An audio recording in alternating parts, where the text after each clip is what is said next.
वो मतलब लड़की के लिए कहा गया वो एक स्किल्ड व्यक्ति होना चाहिए, मतलब उसके अंदर इतनी स्किल होनी चाहिए कि वो आत्मनिर्भर हो सके। कितना बढ़िया ऑब्जेक्टिव है इस बार का। तो हम सब लोग जो यहाँ मिले खाली स्लोगन बोल के एक दूसरे को बात करके उसका ऑब्जेक्टिव ये नहीं है। अभी जैसे कविता बच्ची आई थी, उसने अपनी कहानी सुनाई, तो ऑब्जेक्टिव ये होना चाहिए कि मैं इस पर्व को या इस ऑब्जेक्टिव को लेकर अपनी जिंदगी को कैसे संवार सकते हैं।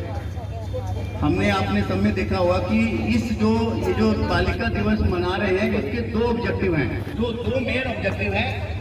एक तो छोटे छोटे बच्चों के लिए, छोटे छोटे बच्चों का क्या ऑब्जेक्टिव होना चाहिए कि हमारे साथ कोई भी भेदभाव ना हो। सही है, अभी भेदभाव होते हैं हमारे साथ। एक ही ऑब्जेक्टिव हो, भेदभाव किसी भी फील्ड में, चाहे वो शिक्षा के फील्ड में हो। ज्यादातर देखा गया है कि कोई भी रीजन देके, घर की जिम्मेदारी देके या पीछे लगेगा गरीबी का बहाना लगाकर बच्चों को बीच में ही, लड़कियों को बीच में ही स्कूल से निकाल दिया जाता है, ज्यादातर देखा गया है। और दूसरा रीजन क्या देखा गया है, जितना व्यक्त, एक स्टडी हुई थी 5 साल से 14 साल के बच्चों के ऊपर स्टडी हुई थी, जिसमें ये देखा गया था कि जो लड़कियां हैं पूरी पानी हो रही है, घर के कामकाज करने में लड़कों के मुताबिक 3 से 4 गुना ज्यादा टाइम लगाते हैं। अब वो इतना टाइम अगर इन कामों में लगाएंगे तो जो पढ़ाई का काम है, जो मेन मकसद है, वो कैसे पूरा होगा। तो सबसे बड़ा ऑब्जेक्टिव है कि किसी भी फील्ड में भेदभाव ना हो।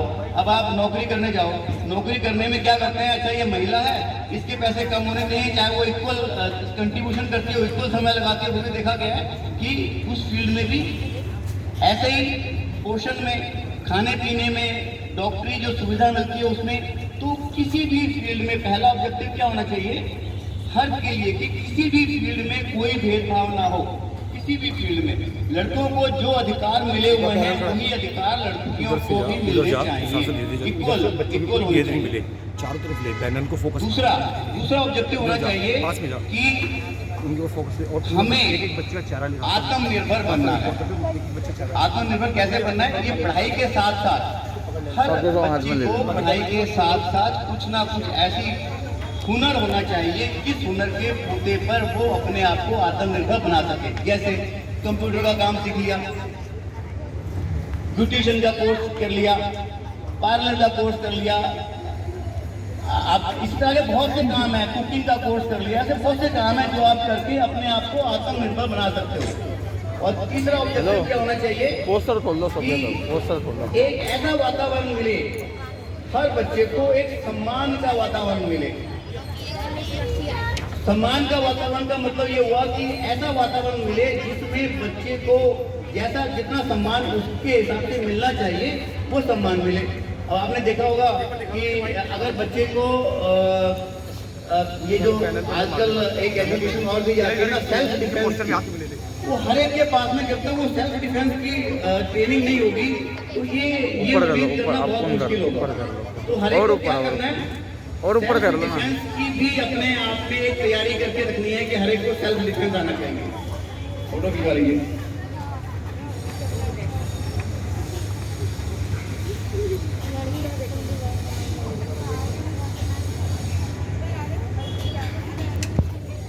अब सेल्फ डिफेंस के साथ साथ एक चीज और बहुत जरूरी है, बस पोस्टर दिखाते रहना। हम जो अभी सेल्फ डिफेंस को एक हाँ, सबके वीडियो बना देना। लेकिन उसके साथ साथ यौन शोषण के ऊपर अगर कोई भी व्यक्ति आपको पोस्टर दिखाओ, छोटी पोस्टर दिखा दो, आवाज उठानी बहुत जरूरी है। पोस्टर दिखा दो, पोस्टर। ये 4 या 5 चीजें जब तक आप अपने अंदर ढालोगे नहीं, अपने अंदर उसको लेके नहीं आओगे, तब तक आप आगे बढ़ नहीं सकते। तब तक। और दूसरा ऑब्जेक्टिव क्या, जैसे मैंने बताया, ये तो बच्चों के लिए हो गया। दूसरा ऑब्जेक्टिव है बड़ों के लिए। जूम कर रहा हूँ, कि जो मेरे घर में, जो मेरे, चाहे वो आपके माता पिता हों, चाहे वो आपके पड़ोस वाले हों, चाहे वो आपके रिलेटिव हों, चाहे वो आपके समाज के लोग हों, उन सबको सामाजिक तौर पर बांधकर ऐसे नहीं बच्चियों को रखना चाहिए कि वो आगे ना बढ़ सके। उनकी सोच में परिवर्तन होना चाहिए ताकि आप लोग जो करना चाहो, जो आपके मन में हो वो करना चाहो, वो करो। ये तो 2 ऑब्जेक्टिव हो गए। अब ये ऑब्जेक्टिव अचीव कैसे हो, मैंने तो बता दिया ऑब्जेक्टिव होने चाहिए। ऑब्जेक्टिव अचीव कैसे हुए?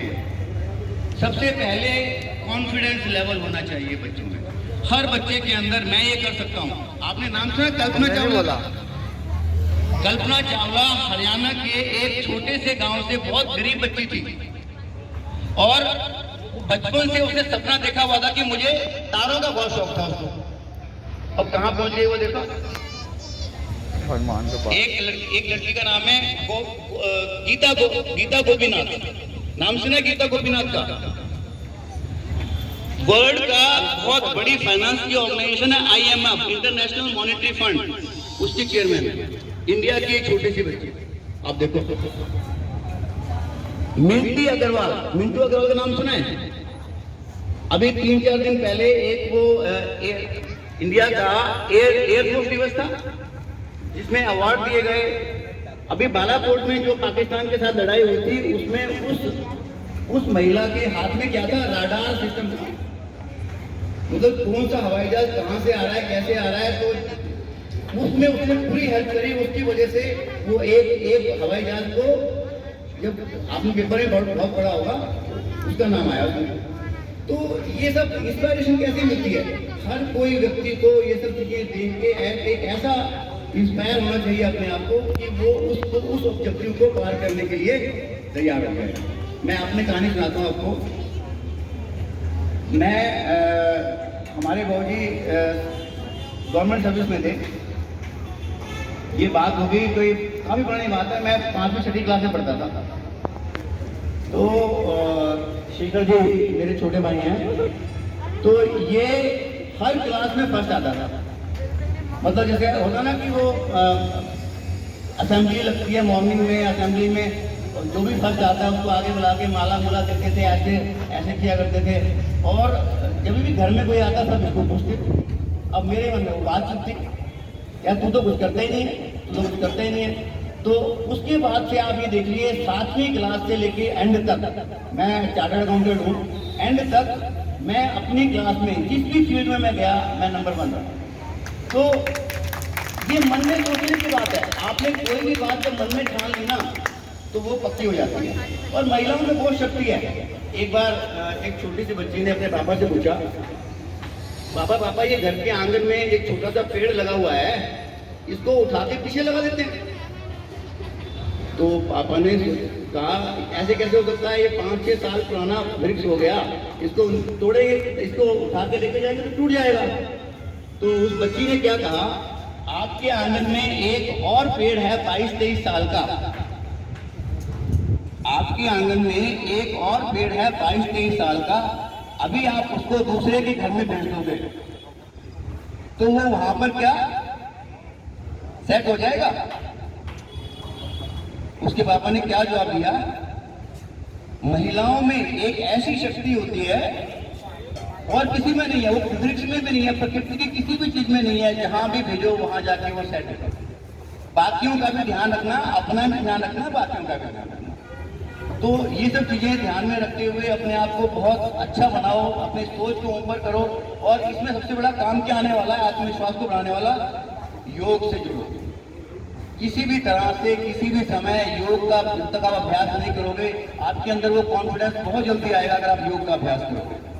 वो कहते हैं ना जिगरा होना चाहिए। वो जिगरा कैसे बढ़ता है? योग से जिगरा बढ़ेगा। तो जिगरा बढ़ाइए, अच्छे से अच्छे कार्य करिए। और बाकी कम नाम है अभी तो, मिंटू अग्रवाल और आप तो गिने चुने नाम आते हैं, उनमें से आप में से कुछ ना कुछ जरूर बच्चे उसमें पहुंचे। मेरा ये आशीर्वाद आपके साथ है।